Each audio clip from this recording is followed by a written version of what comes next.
Welcome to the Sober Edge podcast, inspiration for alcohol-free living. I'm your host, Terry Patterson, functional nutritionist and This Naked Mind senior coach. The Sober Edge is a place to explore the infinite possibilities on the other side of drinking. In a culture soaked in booze, discover the wonder and joy of taking a different path. Meet real people living lives of purpose and passion, learn the truth behind the alcohol myths, and get ready to be motivated, inspired, and astounded by what is possible with the Sober Edge. Hey everyone, it's Terry back with a bonus edition of the podcast this week. Yes, that's right. You are getting an extra episode because my friend Laurie Mallon contacted me last week and said, would you like to come on my podcast and talk about dry January? And I was thrilled because anytime dry January comes up and there's just more awareness around this movement of questioning our relationship with alcohol, I am all in. So this was a really fun episode on the Results Without Restriction podcast. So much so that I asked Laurie, would you be willing to share the audio file? And I can also publish it on my podcast and share it with my audience. I wasn't going to do a dry January episode because I know there's a lot going on out there and lots of other coaches and alcohol-free coaches and, programs are talking about dry January, but this opportunity just dropped into my lap and I thought, why not? If I can reach one person with some tips and some support, then I am all in. So I hope you enjoy this episode from the Results Without Restriction podcast, sponsored by Laurie Mallon. I'm Laurie Mallon, and this is the Results Without Restriction podcast, the show where results have nothing to do with weight and everything to do with setting and reaching health and fitness goals that focus on what we're achieving and not what we're losing. We'll talk about deprogramming from diet culture and get expert advice on reclaiming your relationship with food and movement. Join me on this journey to get results without restriction. Welcome, everyone. Today, Terry Patterson, also known as the Sober Nutritionist, is back on the show, and she's here to chat with us about dry January, what it is, and how taking a mindful break from alcohol and approaching it with curiosity can lead to a new awareness about how alcohol is showing up in your life and impacting your health and wellness. Welcome, Terry.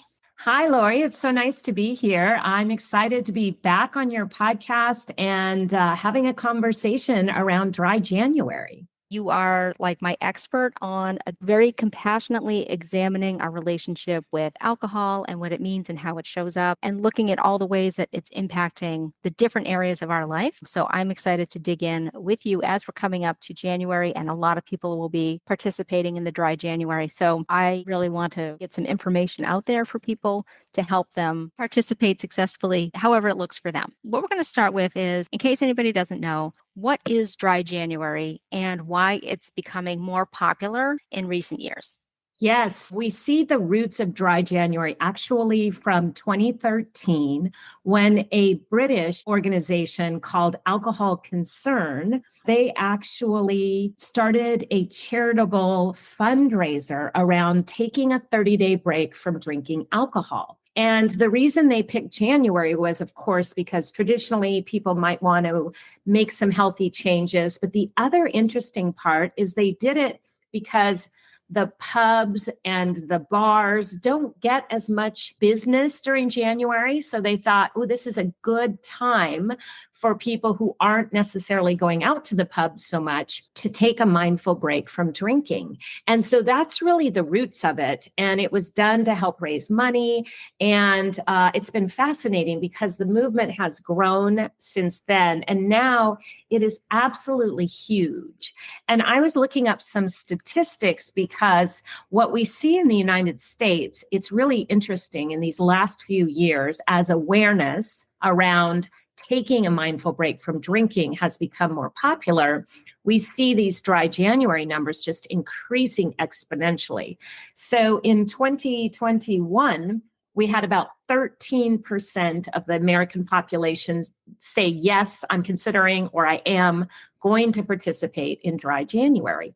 And in 2022, 35% of Americans said they wanted to participate. So you can see that the awareness, the wellness conversation around taking a break is really growing. And to support that, we're seeing a lot of companies jumping into the non-alcoholic beverage industry, seeing big names now like Heineken Zero, for example. Everyone is coming out with their own version of an alcohol-free product to support this movement. I have noticed that, Terry. I've seen so many ads just in the last year popping up everywhere for non-alcoholic versions of alcoholic drinks for people who want to feel like they're still social or they still can have that drink, but without the alcohol impact. I was going to say too that in January, we tend to see a lot of like the pendulum swing. So, like December is a big month for indulgence. People like to eat a lot of special foods and they tend to maybe not move as much. They're out of their regular routine. And by the end of December, people are at a point they're like, ugh, I just want to get back into doing the things that I normally do that make me feel good, sleeping more, moving more, eating the foods that I'm used to eating on a regular basis that make my insides feel good.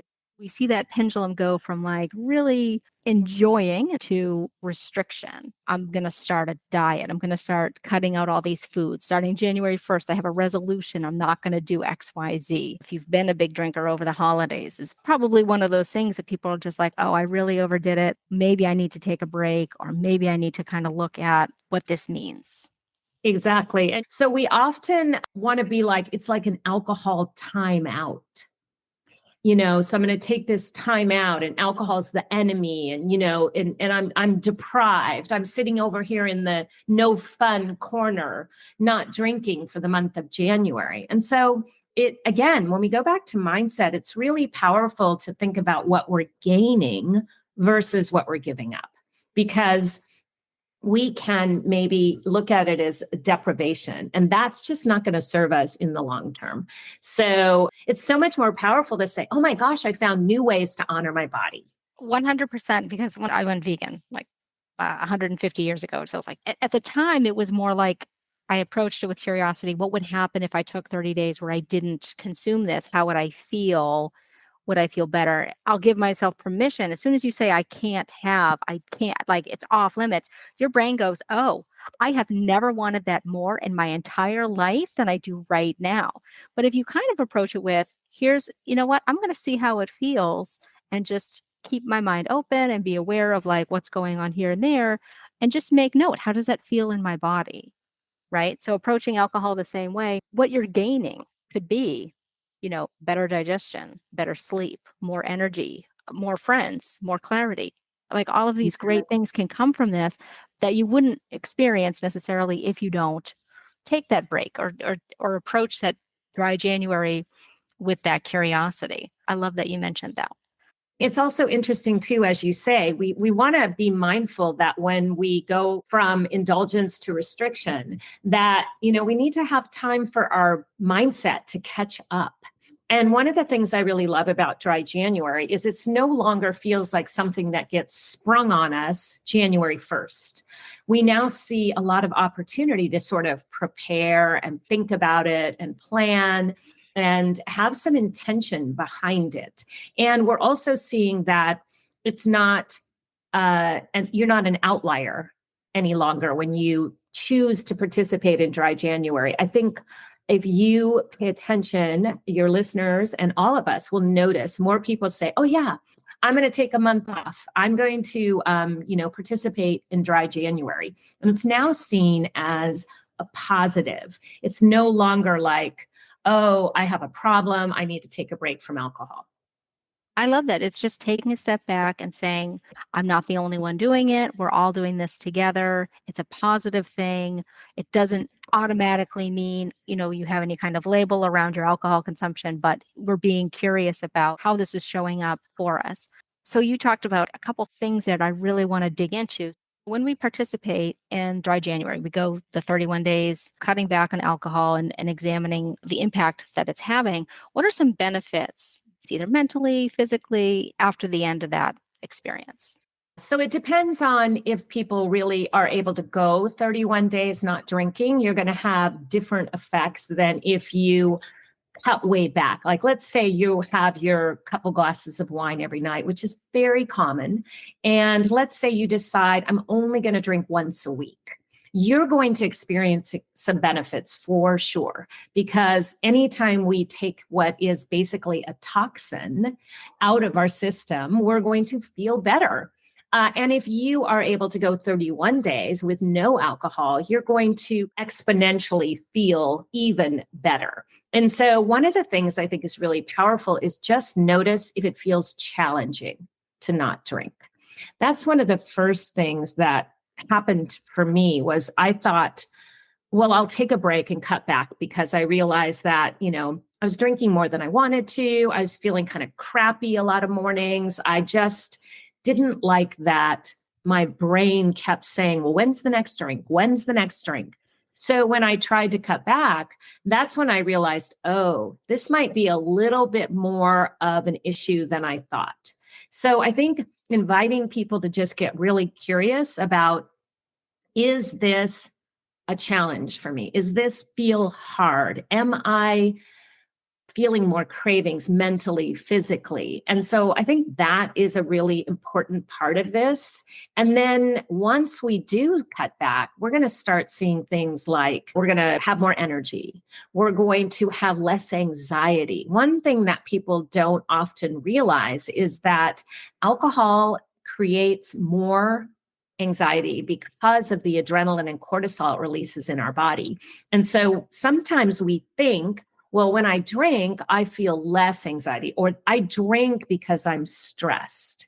And initially, because alcohol is both a stimulant and a depressant, we do get a little bit of that buzzy, euphoric feeling. And we might feel like, oh, I'm not so stressed. But that lasts a very short period of time. And then the depressive parts of alcohol last much, much longer. So we're actually increasing anxiety when we drink. So people often notice, wow, my mood feels a little lighter. They're going to notice things like potentially within a couple of weeks, you'll have hopefully better sleep. And we're going to notice less brain fog, lots of different effects. That's really interesting. The beginning of your comment was depending on what the goal is. Is it to abstain completely? Is it to cut back? Can we talk a little bit about how to realistically set a goal for Dry January and what that might look like? Yeah, I love this question. This is so good because I like to think of, rather than setting a goal, which sometimes looks like very black and white. I succeeded if I made it 30 days. I failed because I only made it 10 days and then I had a drink. I like to help people set an intention. And an intention allows us to have sort of, how do I want to feel? What is my motivation behind taking a break? And so for people to be successful, I think it's really powerful to bring in some curiosity, because curiosity helps us suspend judgment. And what I love about this is, like Laurie, if you said, I want to participate in Dry January, I would ask, tell me why. And you might say, well, I hear there's a lot of benefits to cutting out drinking, and I've been drinking a little bit more than I want to, or I'm noticing that I'm thinking about alcohol more than I want to. And so we can start right there and say, well, great. How do you want to feel at the end of January? And you'd say, oh, I want to feel proud of myself. I want to feel motivated to take on more health challenges. I want to sleep better. I want to be able to go to the ladies' book club and say, no, thank you, when they pass the wine. So I think those are all really important things to bring in. So we've taken it from a very black and white, I'm going to go 31 days without drinking alcohol, into something that is personal to you, the individual. And that can make a huge difference in how we follow through with that stated goal. I do see this too with eating and creating these food rules and things. And they start out with black and white. I'm going to do this. I'm not going to do this. And then 3 days in, if something is such an ingrained habit that they didn't even realize, and it's so hard for them to not do the thing they want to do or to do the thing they don't want to do, it becomes a failure point, and it's completely devastating mentally, and it throws off the whole experience. Then they're quote unquote starting over, they failed. So I love that you're saying, look at the intention. How do you want to feel? Let's reverse engineer this process from where you want to end up, instead of trying to power through something that might not really be a good fit for you, and it might actually set you up to be worse off than maybe you are now, and really feeling worse about yourself, about the whole thing. So I love that you're reframing it as an intention versus a hard and fast goal of XYZ. I'm going to do this. I'm not going to do this. So I love that. Let's talk about some of the misconceptions that people might have about participating in Dry January. So I think a lot of times people will have a mindset that if I can take 30 or 31 days off, that means I don't have a drinking problem. I'm going to prove to myself that this is not an issue. And what I find sometimes is you can go probably 30 days with just willpower. You can avoid all the usual places. You can suffer through this idea of depriving yourself. And then on February 1st, whew, let's bring out the cocktails because I did it. Let's celebrate with alcohol. This is something that people will do because they are not building in the tools behind the taking a break. So we can change our behavior for a short period of time, but willpower, as we know, will run out. And so it's really important to have the mindset, the habit change, the intention, the routines to get support in all of these areas if we want to make this more successful. And we want to come out the other end, saying, wow, I learned a lot about my relationship with alcohol. I'm more curious in these ways. I have some maybe work to do over here. I felt really good. And so, if you're considering Dry January, I invite you to just look at the why. Am I trying to prove I don't have a drinking problem? Well, anytime we ask, is alcohol a problem for me? That's a clue, right? And so if that's you, if you're saying, wow, maybe this is a problem, I invite you to reverse that. Instead of asking, do I have a problem with alcohol? Ask yourself, is alcohol adding anything to my life? Is alcohol serving me? Is alcohol making my life better? And that, again, is just an open-ended, curious question that allows us to say, maybe it's not. Maybe it used to be fun, and now I find myself drinking even though I don't want to. And so we might think that Dry January is this proving to ourselves that, I'm okay. And the reason I started there, Laurie, about your question is because a lot of clients have shared this with me. Like I told myself, if I could take a month off, then all bets were off. I'm fine. And so I think the other misconception is that you have to go 31 days, or that February 1st is now the goal. And so I invite you to stay mindful throughout the 31 days. Oh, I drank on day 7. Oh, I drank on day 9. Oh, I didn't drink again till January 27th. And pay attention to those times when you felt like, I really want to drink, or I must drink, or it just happened that I found myself with a drink in my hand. Like these are things that we can use during the month that look very different than the myth of I'm going to get through 31 days with, no problem, or to prove something to myself. And it's also really powerful to just allow that if you have, we call them data points. So if you have a drink, it's information. What happened? Like if you're running a marathon and you trip on mile 3, you don't start back at mile 1. You just keep going. And so it's helpful to drop the myth that if I have a drink, oh, well, I'm like half the other population. I drank on day 10. It's over. No, use that information to guide you in the next 20 days. That's really helpful, Terry. And I love that you mentioned your data points because I was just going to say, I remember from our past conversation, instead of having that all or nothing, black or white, oops, I tripped and fell, it's over, I'm starting from the beginning. Approach it with curiosity, look at the situation. What were the conditions? What was the environment? What was the mindset? And then just look at that information and see what you can pull out of there. I love that. One of the things that might be a challenge for somebody is that they are approaching dry January. They want to participate. They don't know anybody else who's doing it. They don't have a support group. They don't have a bunch of friends that they can hang out with. Well, I think what you're mentioning here, Laurie, is really powerful is to have some support outside of ourself. One of the things that comes up when I'm working with clients around this journey is we spend a lot of time beating ourselves up in our own head. And so we could start to create a lot of stories around, oh, it's not going well, or you're never going to be able to do this. But when we're in a group, we have the other person saying, I believe in you. I'm cheering you on. This is going well. You're doing it. And so it is so helpful to be in community during dry January. And it's not hard to find a dry January community. There are going to be lots of opportunities.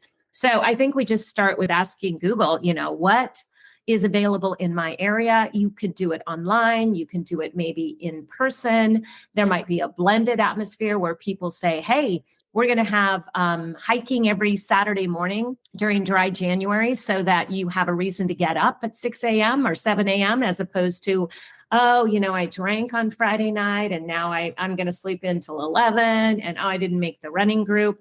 So setting up a little accountability and a little companionship is really helpful. Laura McCowan has a group called the Luckiest Club. You can join that. I think it's very inexpensive, $25 a month or something. And you could join that for dry January. There's free smart recovery groups that will be featuring some things for dry January. I did my first dry January as a leader, not an individual. I guess I did my first dry January without even thinking about it in 2016 because I wasn't drinking by then. But in 2020, I worked with This Naked Mind in their live alcohol experiment for January. And there was about 3,000 individuals that came at that time who wanted to go through a 30-day program. It's very inexpensive to have coaching support, to see other people also experiencing this. One of the things that can happen, Laurie, is when we are drinking and over drinking or drinking more than we want to or questioning our drinking, we often think we're the only one. And so when we see other people say, oh, yeah, somehow 5 o'clock is really hard, or I do great, Sunday through Tuesday. And then what is it about Wednesday? And so when we have this support, it helps us get out of our own way and helps us, again, have that accountability and that support where other people are also going through the same thing. And we don't feel so isolated. One of the other things I'll say about having some accountability or some support is if you don't tell anyone, then no one knows if you're doing well. No one is noticing. No one's cheering you on. For example, I just recently have been going through a health challenge of my own. So I had some food sensitivity tests and I can't eat eggs right now and I can't have dairy. And so I was talking to my daughter about a recipe to make some Christmas cookies. And she's like, Mom, you can't make that. It has butter. And I was like, oh, you're right. But if no one knew I was trying to cut out dairy, I could just go about my business and pretend it wasn't really happening, and my brain, because we're humans, we want to avoid discomfort, seek pleasure. I don't make the cookies with butter and pretend I'm not supposed to be giving up dairy. So some of that external accountability is really helpful to just be like, oh yeah. It's like going to the gym and you're in a group class versus going to the gym and just looking around and saying, well, I'll do 5 minutes on the treadmill or I'll lift the 5-pound weight. But when you're in the group, it's very different. The instructor's saying, pick up those 10-pound weights, do this, do that. So use that as a motivation to help you through this dry January. So don't do a secret dry January. Make it, Exactly. share it with those around you so that they can help you, cheer you on, be those extra eyeballs and ears and And shoulder. remind you of your intention. Like, gosh, let's go for a walk. You don't need a glass of wine right now. Let's take a walk. And if you still want a glass of wine, have a glass of wine. But having that, I love the word secret. Yeah, don't save the secret Santa for December and have an out loud public dry January. Loud and proud, dry January. I love that. People want to know, like, what do I tell people about not drinking? So dry January is awesome because people just say, oh, I'm doing dry January. And everybody's like, oh, okay. It's not that you have a problem. Everybody's doing dry January. We touched on this a little bit, but maybe we can dig in a little bit more. You said over here in the no fun corner, right? So if we start to feel like, oh my gosh, if I take out drinking, what am I going to do? Yeah, there is a huge myth out there, Laurie, that sober is boring. And I like to say, if sober is boring, you're doing it wrong. Because what we realize is that we have often built alcohol into all of the activities.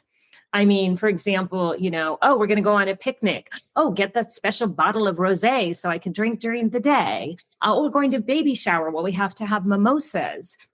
Oh gosh, we're going to have pizza and watch the game. I need a beer. And so what we've done is we've really trained ourselves to rely on alcohol.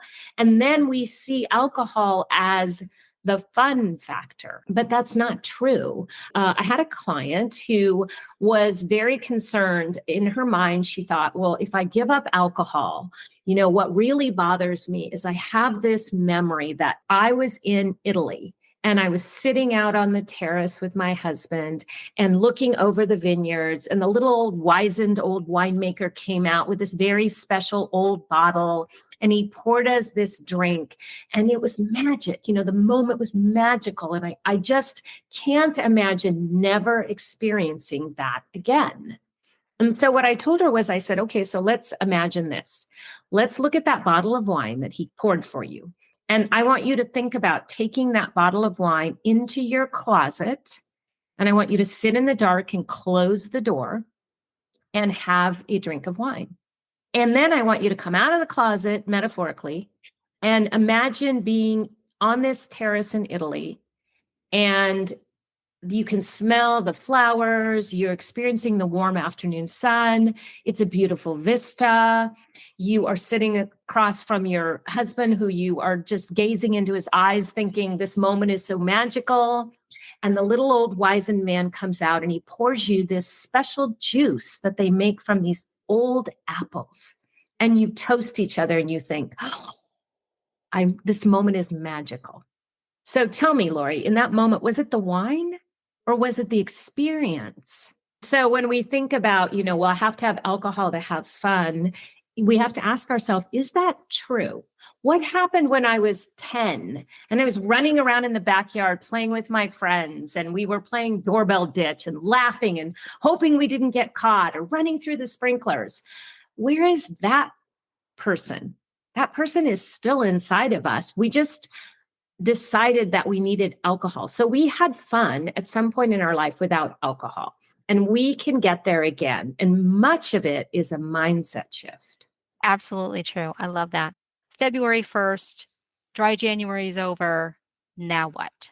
First of all, February 1st is not you don't put the key in the lock and now I'm out of jail. Imagine February 1st as the time to just ease into the information that you've gained and allow yourself to say, okay, wow, that was really interesting. And now I'm at a new place. Now I have more information. I have new experiences. And I really want to see what this means moving forward. And for many people, it will be a place of new awareness around the impact that alcohol has been having. And, I have lots of clients that come to me and they say, well, I'm here at this place where I'm drinking more than I want to, that, things are happening that I don't like. I don't feel as good. Now that I'm older, perhaps, alcohol is having more of an impact.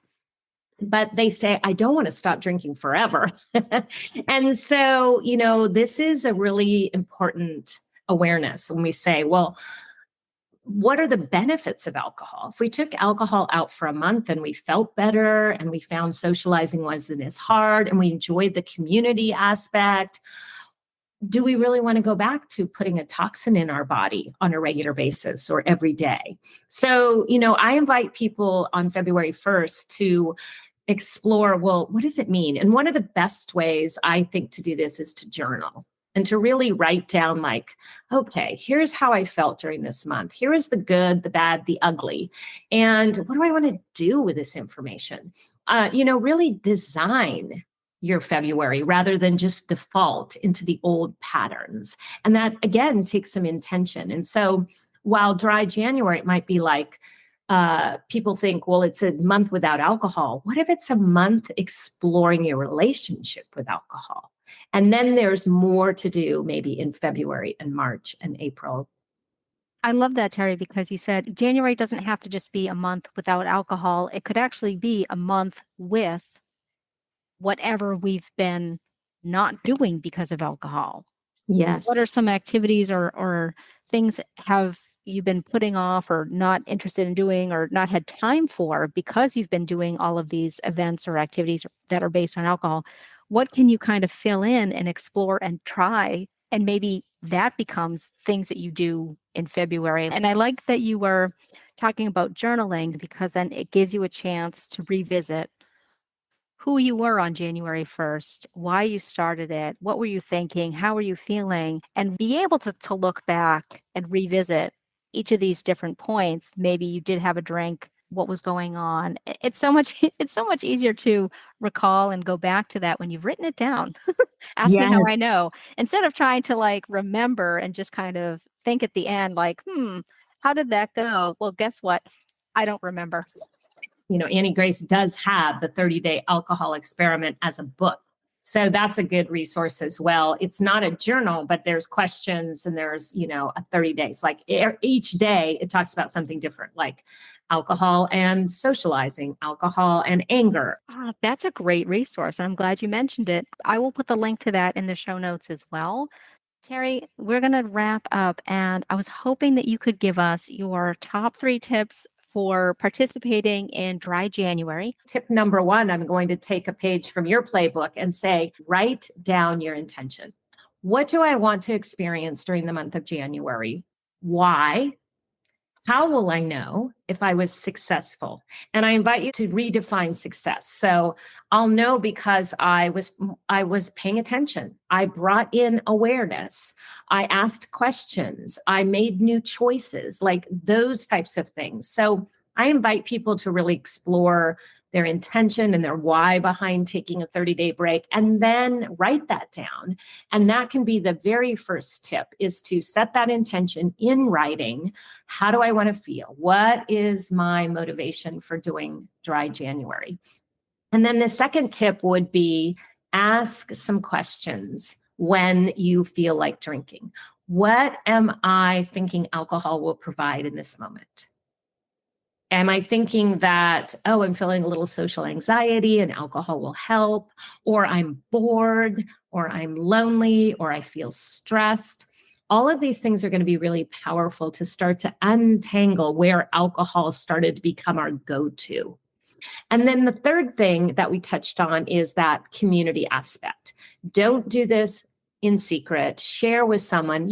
Maybe you're not a joiner, you don't want to join a big group, although I invite you to consider it. But have some support somewhere so that you have someone cheering you on, someone to help keep you accountable, and someone to share some of these thoughts with. Because if this is brand new for you, there's going to be a lot going on, because our brain has defaulted to alcohol perhaps for a long time. And so you deserve to have that support.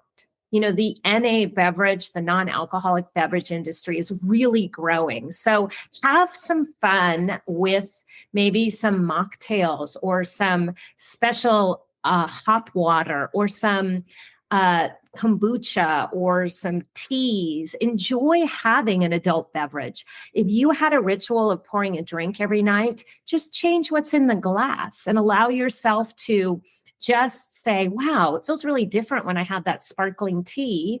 versus my hard cider, and enjoy that. There's so many resources out there, and you're going to find a lot more popping up as we get closer to January. So have fun with that. That's a really good tip, to have something prepared, have a plan for when you normally would have something, swap it in with something else, try it out. Those are great tips, Terry. I don't have something specific to dry January, but I do have a program that I've recently created called Stop Drinking in Your 50s and Beyond. And it is a 6-week program. And in that program, it's a self-paced program. And so what it is for every week, you have 5 days of activities and then 2 days of application. So on 3 days a week, you have a short video, no more than 10 minutes. And then 1 day a week, you have a journal prompt, and 1 day a week, you have kind of a tactic to work on. And so I really believe that to make this a journey that is successful, you need to have knowledge, application, and some tools. Terry, I'm going to be putting all of your links into the show notes. I really do appreciate that you shared your new program information with us. And I'm going to be putting the link to that if anybody wants to learn more. You're on social? Yes. Okay, perfect. I'll be putting those in the show notes with all of your information so our listeners can connect with you in all of the different places where you are. Thank you, Terry. Yes, thank you, Laurie. And good luck to all of your listeners if you decide to try Dry January. I'm cheering you on. Thanks for listening. And if you liked this episode, go ahead and leave us a review on iTunes or wherever you listen to podcasts. And be sure to subscribe so you'll be notified when the next episode is live. Check out our show notes for this episode, where you can find any of the links and resources that were mentioned during the show, and connect with a health and wellness provider committed to helping you ditch diets and achieve results without restriction. Thanks for listening, and we'll catch you in the next episode.